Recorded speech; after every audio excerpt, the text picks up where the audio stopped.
Zee TV Telangana news కి స్వాగతం. ముందుగా ముఖ్యాంశాలు. మంగళగిరి ప్రజల కోసం లోకేష్ ప్రజా దర్బార్.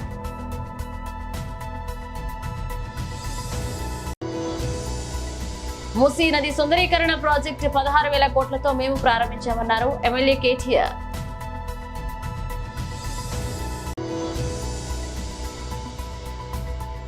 శ్రీశైలం డ్యాం గేట్ల ఎత్తివేత.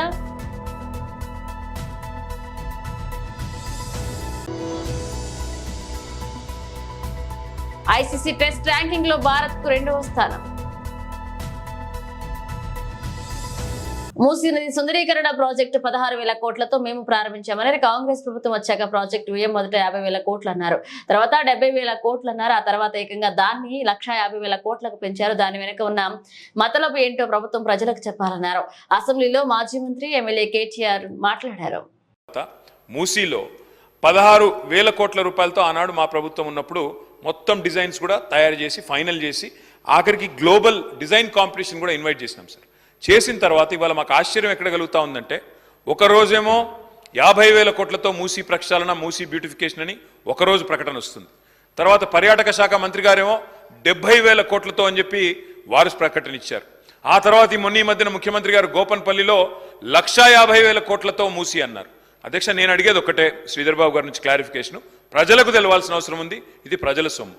16,000 కోట్లతో including express way, east to west express way 55 కిలోమీటర్లు ప్లస్ బ్యూటిఫికేషన్ మేము ప్రారంభించాం ఆల్రెడీ. మీకు తెలియకపోవచ్చు, నాగోల్లో మీరు పోతే మీరు చూడవచ్చు. వారిని కోరేదేమంటే, ఇది రాష్ట్ర ప్రజల సంపద. 16,000 ఎందుకు 50 అయింది, ఎందుకు 50 70 అయింది, ఎందుకు 70 1,50,000 అయింది, ప్రజలకు స్పష్టత ఇవ్వాలని చెప్పి శ్రీధర్ బాబు గారిని కోరుతా ఉన్నా. మూసీ బ్యూటిఫికేషన్ విషయంలో మొన్న నేను డిప్యూటీ సీఎం గారిని చూశాను, ఒక డిపిఆర్ కూడా తయారైంది. మేమేమి ఊరికే అడగలేదు, లెటర్ బారేయలేదు, కేంద్ర ప్రభుత్వానికి డిపిఆర్ కూడా ఉంది అన్నారు.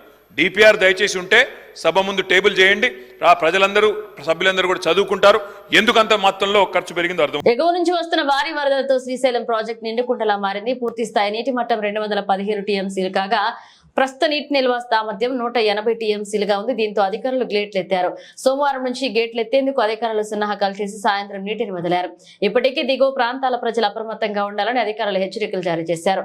4 గేట్లను దాదాపు 12 అడుగుల మేర ఎత్తివేశారు.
ఐసీసీ టెస్ట్ ర్యాంకింగ్స్ లో భారత్ జట్టు టాప్ 2 స్థానంలో కొనసాగుతుంది. 120 రేటింగ్ పాయింట్లతో 2వ స్థానంలో నిలిచింది.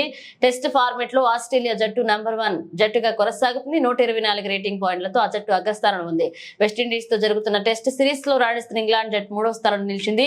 ఆ జట్టు వద్ద 105 రేటింగ్ పాయింట్లు ఉన్నాయి. ఇలా 4వ స్థానంలో దక్షిణాఫ్రికా జట్టు నిలిచింది. డ్యూటీసీ పాయింట్ల పట్టికలో భారత్ టాప్. ఇక వరల్డ్ టెస్ట్ ఛాంపియన్షిప్ 2023-25లో భారత్ అగ్రస్థానంలో కొనసాగుతుంది. ఇక మొత్తం 74 పాయింట్లతో 2వ స్థానంలో నిలిచింది. 68.52% విజయాలతో అగ్రస్థానంలో కొనసాగుతుంది. ఇప్పటి వరకు 9 టెస్ట్ మ్యాచ్లు ఆడిన భారత్ 6 విజయాలు సాధించింది. జూన్ 2025లో WTC ఫైనల్ స్థానం లక్ష్యంగా దూసుకువెళ్తుంది. కాగా 2 WTC ఎడిషన్లో ఫైనల్ ఆడినప్పటికీ టైటిల్ గెలవకపోయిన విషయం తెలిసిందే. వాడివాడిగా Vikarabad Krishna railway line route map పై రైల్వే అధికారులకు ముఖ్యమంత్రి సూచనలు చేశారు. దక్షిణ తెలంగాణలో మెరుగైన రవాణా వ్యవస్థ ఏర్పాట్లో కీలకమైన Vikarabad Krishna railway line route map పై ముఖ్యమంత్రి రేవంత్ రెడ్డి రైల్వే శాఖ అధికారులకు సూచనలు చేశారు. దక్షిణ మధ్య రైల్వే చీఫ్ ఇంజనీర్ సుబ్రహ్మణ్యన్ ఇతర అధికారులు సోమవారం సాయంత్రం అసెంబ్లీ విరామంలో సీఎం గారిని ఆయన కార్యాలయంలో కలిసి Vikarabad Krishna railway line route map ను ప్రజెంట్ చేశారు. వికారాబాద్, పరిగి, కొడంగల్, నారాయణపేట్, మక్తల్ మీదుగా మొత్తం 145 కిలోమీటర్ల మేర సుమారు 3,500 కోట్లతో ఈ రైల్వే లైన్ నిర్మించనున్నారు. వికారాబాద్ కృష్ణా రైల్వే లైన్ ప్రణాళికల్ని వడివడిగా పూర్తి చేసి పనులు చేపట్టే దిశగా రైల్వే శాఖకు సహకరించాలని ఆర్ఎండ్బి అధికారులను ముఖ్యమంత్రి ఆదేశించారు. మహారాష్ట్రలోని అహ్మదానగర్ లో శనివారం రాత్రి షాకింగ్ ఘటన చోటు చేసుకుంది. ఓ చిరుతపులి జనవాసాల్లోకి వచ్చింది. ఓ ఇంటి ముందు ఉన్న కుక్క పిల్లలపై అది దాడి చేసింది. దీంతో తన పిల్లలను కాపాడుకునేందుకు చిరుతతో కుక్క పోరాడింది. అయితే దాని ప్రత్యామ్నాయాలు ఫలించలేదు. తల్లి ముందే కుక్క పిల్లలను చిరుతపులి ఎత్తుకుపోయింది. ఈ వీడియో సోషల్ మీడియాలో వైరల్ అవుతుంది. చిరుతతో పోరాడిన కుక్కపై నెటిజన్లు ప్రశంసలు కురిపిస్తున్నారు. తెలుగు రాష్ట్రాల్లో కొత్త వైరస్ విజృంభిస్తుంది. తీసుకోవాల్సిన జాగ్రత్తలు ఇవే. వైద్య నిపుణులు సలహాలు తీస్తున్నారు. అలాగే భాగ్యనగర వాసులను అప్రమత్తం చేశారు. జిహెచ్ఎంసీ నోరో వైరస్ వ్యాధి కలుషిత నీరు, ఆహారంతో వ్యాపిస్తుందని హెచ్చరిక జారీ చేశారు. చేతులు సబ్బుతో కడుక్కోవడం, కాచి చల్లార్చిన నీరు తాగడం చేయాలని సూచించారు. హైదరాబాద్ నగరంలో మరొక వైరస్ విజృంభిస్తుంది. వేగంగా వ్యాపించే noro virus greater Hyderabad municipal corporation నగరవాసులను అప్రమత్తం చేసింది. ఈ మేరకు ఎక్స్ వేదికగా జిహెచ్ఎంసీ పలు సూచనలు చేసింది. తీసుకోవాల్సిన జాగ్రత్తలపై భాగ్యనగర వాసులకు సూచనలు చేసింది. నోరో వైరస్ వ్యాధితో జాగ్రత్త, కలుషిత నీరు, ఆహారం కారణంగా ఈ వ్యాధి వ్యాప్తి చెందుతుందని పేర్కొంది. చలి, జ్వరం, వాంతులు, విరోచనాలు, నీరసం, కడుపు నొప్పి, డిహైడ్రేషన్ ఈ నీరో వైరస్ లక్షణాలను పేర్కొంది. ప్రస్తుతం నోరో వైరస్ కేసులు నగరంలో ఆకత్పురా, మలక్పేట, డబీర్పురా, పురాణా హవేలీ, మేఘాల్పురాలతో పాటు పలు ప్రాంతాల్లో నమోదై నోరో వైరస్ బారిన పడిన వారు ఆసుపత్రిలో చికిత్స పొందుతున్నారు. ఐసీసీ టెస్ట్ ర్యాంకింగ్స్ లో భారత్ జట్టు టాప్ 2 స్థానంలో కొనసాగుతుంది. 120 రేటింగ్ పాయింట్లతో 2వ స్థానంలో నిలిచింది. టెస్ట్ ఫార్మెట్ లో ఆస్ట్రేలియా జట్టు నంబర్ 1 జట్టుగా కొనసాగుతుంది. 124 రేటింగ్ పాయింట్లతో ఆ జట్టు అగ్రస్థానంలో ఉంది. వెస్టిండీస్ తో జరుగుతున్న టెస్ట్ సిరీస్ లో రాణిస్తున్న ఇంగ్లాండ్ జట్టు 3వ స్థానంలో నిలిచింది. ఆ జట్టు వద్ద 105 రేటింగ్ పాయింట్లు ఉన్నాయి. ఇలా 4వ స్థానంలో దక్షిణాఫ్రికా జట్టు నిలిచింది. డ్యూటీసీ పాయింట్ల పట్టికలో భారత్ టాప్. ఇక వరల్డ్ టెస్ట్ ఛాంపియన్షిప్ 2023-25లో భారత్ అగ్రస్థానంలో కొనసాగుతుంది. ఇక మొత్తం 74 పాయింట్లతో 2వ స్థానంలో నిలిచింది. 68.52% విజయాలతో అగ్రస్థానంలో కొనసాగుతుంది. ఇప్పటి వరకు 9 టెస్ట్ మ్యాచ్లు ఆడిన భారత్ 6 విజయాలు సాధించింది. జూన్ 2025లో WTC ఫైనల్ స్థానం లక్ష్యంగా దూసుకువెళ్తుంది. కాగా 2 WTC ఎడిషన్ లో ఫైనల్ ఆడినప్పటికీ టైటిల్ గెలవకపోయిన ఆ విషయం తెలిసిందే. మంగళగిరిలో ప్రజల కోసం నారా లోకేష్ ప్రజా దర్బార్ కార్యక్రమాన్ని నిర్వహించారు.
ఏలూరు జిల్లా నూజివీడు నియోజకవర్గం చాట్రాయి మండలం పోలవరం గ్రామం కొత్తపేట ప్రాథమిక పాఠశాలలో కేంద్ర ప్రభుత్వం పాఠశాలలో నూతనంగా అమలు జరుపుతున్న శిక్షా సప్తాహ కార్యక్రమంలో భాగంగా సామాజిక భాగస్వామి దినోత్సవం శుభదిన్ భోజనాన్ని ప్రధాన ఉపాధ్యాయులు ఆర్ నాగేశ్వరరావు ఆధ్వర్యంలో టీడీపీ మాజీ మండల పార్టీ అధ్యక్షులు మరిడి వెంకటేశ్వరరావు దాతృత్వంతో విద్యార్థులకు మంచి పౌష్టికాహారం స్వచ్ఛందంగా ఏర్పాటు చేశారు.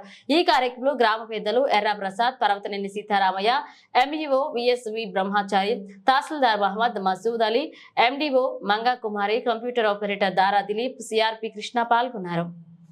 అలాంటిది మనం అడగకుండానే ముందుకొచ్చి మన పిల్లలంటే అంత ప్రేమ, మన స్కూల్ అంటే అంత ప్రేమ, మన ఏరియా అంటే అంత ఇష్టం, ఈ ఏరియా అంటే ఆ ఇష్టంతో ఈరోజు వచ్చి మన పిల్లలకి భోజనం పెట్టారు. వాళ్ళకి తింటుంటే నాకు చాలా సంతోషం. హ్యాపీగా తింటున్నారు. అలాగే మరి ఈరోజు భోజనం ఏర్పాటు చేసిన చిట్టుబాబు గారికి మనందరి తరఫున ధన్యవాదాలు. ఒకసారి చప్పట్లు థ్యాంక్ యూ.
వాటర్ అన్నా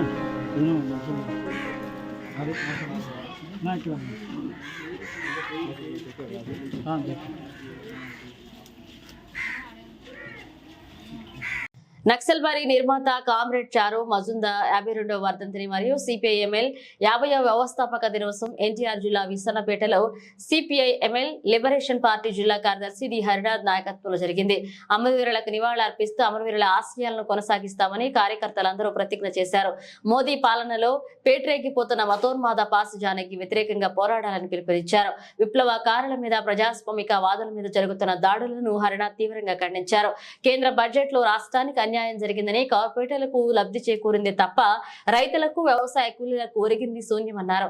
ఉపాధి హామీ పథకంలో సహా కోత విధించారని దీన్ని నిరసిస్తూ అఖిల భారత కిసాన్ మహాసభ రాష్ట్ర వ్యాప్తంగా నిరసన కార్యక్రమాలు చేపట్టినట్లుగా హరణ తెలిపారు.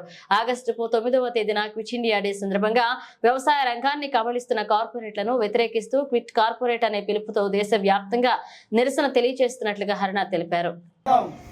ఈరోజు దేశవ్యాప్తంగా సిపిఎంఎల్ లిబరేషన్ వ్యవస్థాపకులు కామ్రేడ్ చారు మజుందారు 52 సంవత్సరాల వర్ధంతిని ఈరోజున అన్ని చోట్ల కూడా జరుపుకోవడం జరుగుతుంది. ఈరోజు ఒక చారిత్రక ప్రాధాన్యత ఉంది. ఈరోజు సిపిఎంఎల్ లిబరేషన్ 50వ ఆవిర్భావ దినోత్సవం కూడా ఈరోజు కావటం వల్ల సిపిఎంఎల్ లిబరేషన్ కేంద్ర కమిటీ ఇచ్చిన పిలుపు మేరకు ఎన్టీఆర్ జిల్లా విసన్నపేటలో ఈరోజు కార్యకర్తల సమావేశం జరుగుతుంది. ఈరోజు ప్రధానంగా భారతదేశంలో మతోన్మాద ఫాసిస్టు శక్తులు ఏవైతే ఉన్నాయో విప్లవకారుల మీద, ప్రజాస్వామిక మీద, రైతుల మీద, విద్యార్థుల మీద, అన్ని వర్గాల ప్రజల మీద కూడా దాడులు విపరీతంగా జరుగుతున్నాయి. ఈ దాడులకు వ్యతిరేకంగా మతోన్మాద ఫాసిస్టు శక్తుల్ని నివారించేందుకు ఈరోజు విప్లవకారులు, ప్రజాస్వామికవాదులందరూ కూడా కృషి చేయాల్సిన అవసరం ఉంది.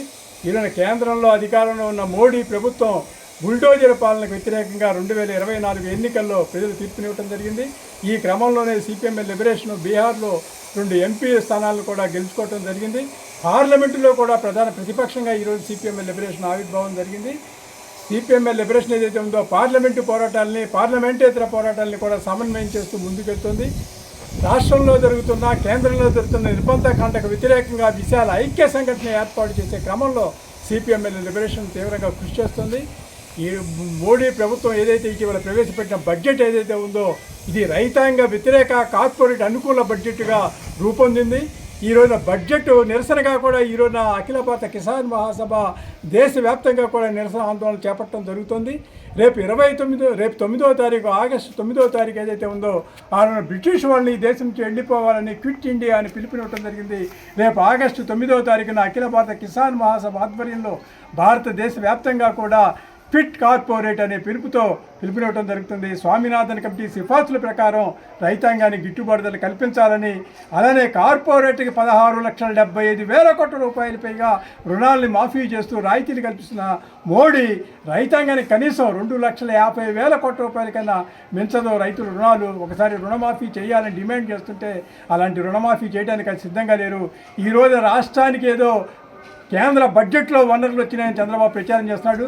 మనం చూసుకున్నట్లయితే మరి అమరావతికి 15,000 కోట్ల రూపాయలు ఇచ్చామని చెప్తున్న అమరావతికి ఇచ్చింది కూడా ఈ రోజున అది కేవలం అప్పు తప్పితే అది ఎటువంటి గ్రాంటు కాదు. రాష్ట్రానికి సంబంధించిన విభజన హామీలు, ప్రత్యేక హోదా ఇవ్వకుండా మోసం చేసిన మోడీ ప్రభుత్వానికి వ్యతిరేకంగా అందరం కూడా గళం ఇవ్వాల్సిన పరిస్థితులు ఉన్నాయని చెప్తున్నాను. నా పేరు డి హర్నాథ్, సిపిఎంఎల్ లిబరేషన్ రాష్ట్ర కార్యవర్గ సభ్యుడు. జోహార్ కామ్రేడ్ చారు మజుందార్, జోహార్ కామ్రేడ్ చారు మజుందార్, చారు మజుందార్ ఆశయాలు, చారు మజుందార్ ఆశయాలు. CPI ML liberation, CPI ML liberation. జోహార్ కామ్రేడ్ వినోద్ మిశ్రా, జోహార్ కామ్రేడ్ నాగభూషణ పట్నాయక్. బులెటిన్ ముగించే ముందు హెడ్లైన్స్ మరోసారి. మంగళగిరి ప్రజల కోసం లోకేష్ ప్రజా దర్బార్.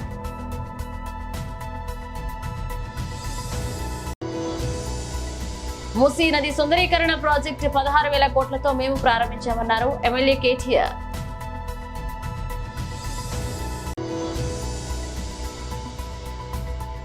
శ్రీశైలం డ్యాం గేట్ల ఎత్తివేత,